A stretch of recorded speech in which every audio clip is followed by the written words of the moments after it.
જાગો ખેડૂત યુટ્યુબ ચેનલમાં તમારા બધાનું હાર્દિક સ્વાગત છે। દેશ, દુનિયા અને ગુજરાતના તાજા સમાચાર જાણવા માટે અમારી ચેનલને સબસ્ક્રાઇબ કરી લેજો। વરસાદના એક મહિના વિરામ બાદ પણ શાકભાજીના ભાવ આસમાને। તમામ શાકભાજી 100 થી 120 કિલો ભાવે। ચીન પાકિસ્તાનની સબમરીન ડીલ પર ભારત બન્યું સતર્ક, નૌકાદળે આપી મહત્વની જાણકારી। દસ્તાવેજીકરણ શિબિરમાં 18,000થી વધુ ધારાવાસીઓ પહોંચ્યા, સર્વેને મળ્યો વેગ। રબારી સમાજે ટ્રિપલ મર્ડર કેસના આરોપી શૈલેષ ખાંભલા સામે કડક કાર્યવાહીની માંગ કરી। વાલોડમાં બીએલઓ સહાયકને આવ્યું હાર્ટ એટેક, બેલધા પ્રાથમિક શાળાના આચાર્યનું મોત।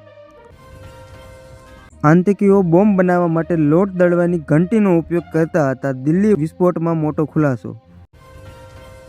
દુબઈ એર શો દરમિયાન મોટા વિમાન અકસ્માત, ભારતીય ફાઇટર જેટ તેજસ ક્રેશ થયું।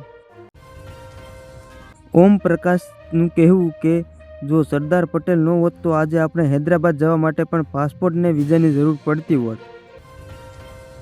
ભંડારીયા ગામની સરકારી કન્યા શાળામાં બીએલઓ ફરીથી શિક્ષણ વ્યવસ્થા ખોરવાઈ, ભણતર બગડ્યું। 40 વર્ષથી વધુ ઉંમરના કામદારો માટે મફત વાર્ષિક આરોગ્ય તપાસ ફરજિયાત। દેશમાંથી એક ઘૂસણખોરોને બહાર કાઢીશું, ગૃહમંત્રી અમિત શાહનો હુંકાર। રામ મંદિર ધ્વજારોહણ 2025 અયોધ્યામાં પીએમ મોદીની હાજરીમાં 25 નવેમ્બરે ભવ્ય સમારોહ। આતંકી અહેમદ સૈયદે સંગઠન બનાવવા ષડયંત્ર રચ્યું, 3 યુવકને શપથ લેવડાવી આતંકી પ્રવૃત્તિમાં જોડાયા। નવી શિક્ષણ નીતિ પ્રમાણે 40% વિદ્યાર્થીઓને ધોરણ 10ની બીજી વાર પરીક્ષા આપવી પડશે। 45 દિવસમાં ઉત્પાદન આપતી કાકડી બની ખેડૂતોની રોજગારની આવકનો આધાર।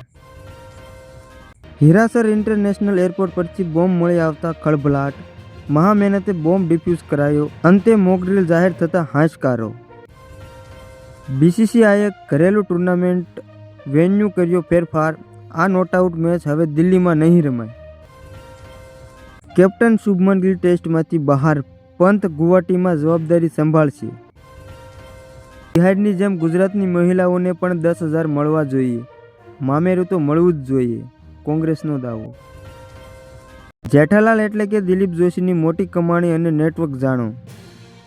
એક અહેવાલ મુજબ દિલીપ જોશી દર એપિસોડ માટે લગભગ 1.5 લાખ લે છે, જ્યારે અન્ય કેટલાક મીડિયા અહેવાલોમાં એવા પણ દસ્તાવેજ કરવામાં આવ્યા છે કે એપિસોડ માટે 2 લાખ રૂપિયા સુધી ફી લે છે।